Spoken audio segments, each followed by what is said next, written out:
Ya, kita lihat dalam penutupan hari ini IHSG kita lihat dan kita masih menunggu final level IHSG pada sore hari ini. Baik, IHSG sudah menyentuh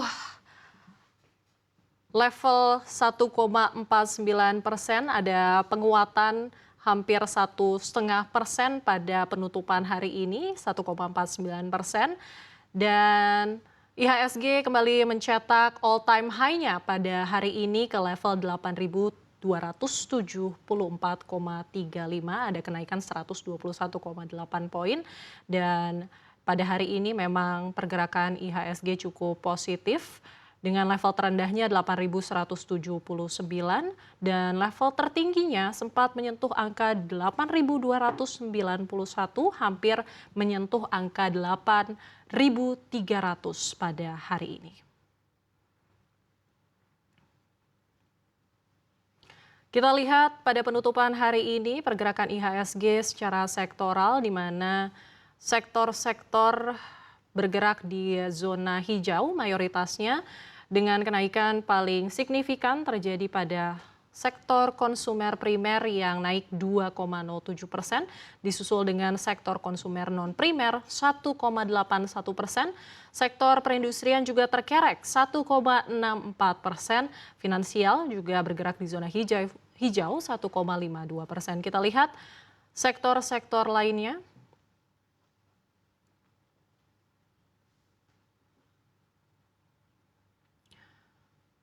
Sektor properti dan real estate ini ada kenaikan cukup signifikan 3,65%, disusul dengan sektor infrastruktur yang naik 1,66%, bahan baku juga naik 1,29%, namun sektor energi ini ada kenaikan namun tipis sekali 0,03%. Kita lihat tiga sektor lainnya.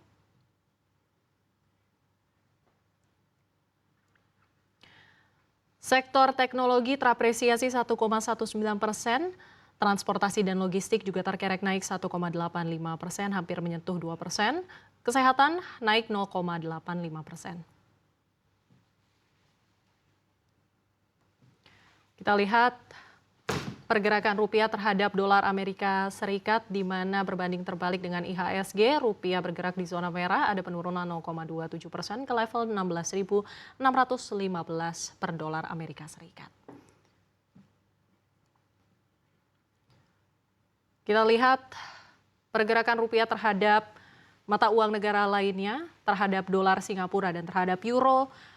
Rupiah juga terkoreksi 0,22% dan 0,14%, namun terhadap yen Jepang, rupiah naik 0,14% ke level 108,85 per 1 yen. Bentar lagi 8.300 nih, kira-kira kapan nih bisa menyentuh? Apakah di minggu ini atau besok gitu ya? Jangan buru-buru dong Sarah, besok soalnya sisa 1 hari perdagangan. Biasanya kalau udah hari Jumat itu biasanya hari-hari krusial taking profit. Sebenarnya kalau saya sih pasti berharap juga ya gitu, masih optimis kita bisa ke 8.500, kan kita masih punya waktu 2 bulan lagi. Belum nanti mungkin window dressing itu akan terjadi di Desember ini. Ya karena satu sisi gini, kemarin saat kita turun tajam itu kan bukan karena didorong ekonomi kita lemah atau ada permasalahan dari domestik gitu. Itu kan justru cenderung sentimen global yang memang sebenarnya belum berpengaruh langsung gitu hasilnya gitu ya. Ketika ada ancaman kenaikan tarif 100% itu kan nggak langsung kena dampaknya ke Indonesia sebenarnya gitu, tapi kan lebih ke China. Cuman memang ternyata beberapa pasar Asia juga merespon negatif termasuk ISG. Kalau saya melihat ISG itu akan lanjut bullish, mungkin di bulan November ada sedikit koreksi sehat aja karena kan ini udah menyentuh level tertinggi baru nih hari ini ya, 8.290-an ya.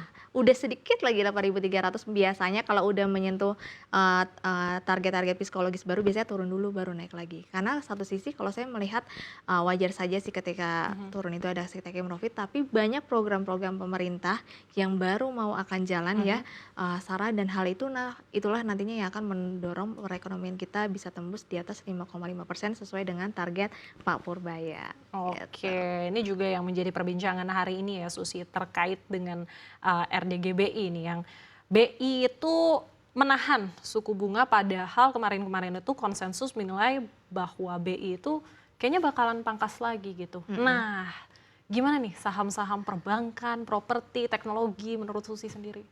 Ya namanya analis sama ekonom kan juga manusia gitu ya, Heeh, jadi kadang ada meleset dikit gitu heeh, ya. Tapi kalau saya melihat kenapa kemarin banyak ekonom, analis yang sangat optimis sekali ada pemangkasan suku bunga lagi gitu. mhm, Ya mungkin karena kita kan sekarang fokusnya ke pertumbuhan ya gitu, mhm, ke growth gitu ya.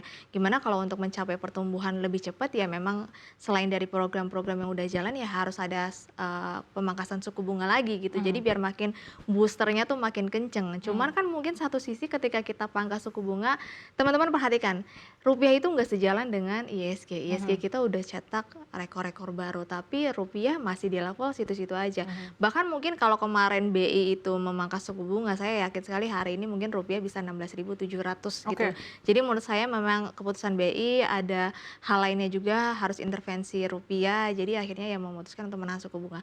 Karena untuk mendorong pertumbuhan itu udah ada program-program lainnya mmm, ya. Saras kan kemarin kita udah menurut saya sih sudah cukup baik ya 5 kali mhm, pangkas suku bunga. Kita itu paling banyak loh dibandingkan dengan mhm, negara-negara Asia lainnya. Nah, kemudian satu sisi kan sudah ada likuiditas banking yang 200 triliun. Itu bukan hanya ke Bank Himbara loh. Bank daerah aja direncanakan juga akan diberi insentif. Kemudian selain itu ada pengejaran 200 nama besar pajak yang kemungkinan negara bisa terima 50 hingga 60 triliun. mhm, Belum lagi ada kabar Danantara mau investasi di pasar modal, iya, nilainya 16 triliun. Itu kan setidaknya bisa mendorong ISG bertahan di level 8 ribuan.